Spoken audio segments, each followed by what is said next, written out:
বিশিষ্ট শিশু সাহিত্যিক ও কবি ভবানীপ্রসাদ মজুমদারের লেখা আজ আমি ছোটদের দুটি ছোট্ট ছড়া পাঠ করে শোনাব। আমার প্রথম ছড়া গরুর গুঁতো। শুরু করছি।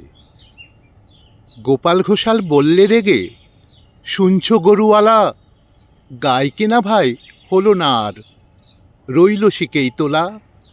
কাল বললে এই গরুটায় 800 টাকা দাম, আজ বলছো 880, হচ্ছে যে বদনাম। গরুওয়ালা বললে একেই, বলে গরুর গুঁতো, কাল রাতে ও খেয়েছে আমার 80 টাকার জুতো। কাল রাতে ও খেয়েছে আমার 80 টাকার জুতো। আমার দ্বিতীয় ছড়া ইন্টারভিউ। শুরু করছি। পিওন নিয়োগ পরীক্ষাকাল চলছিল আলিপুরে। এক্সামিনার বললেন, চাঁদ হেথা থেকে কত দূরে?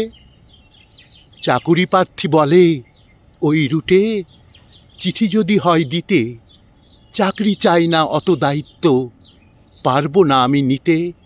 চাকরি চাই না অত দায়িত্ব, পারবো না আমি নিতে।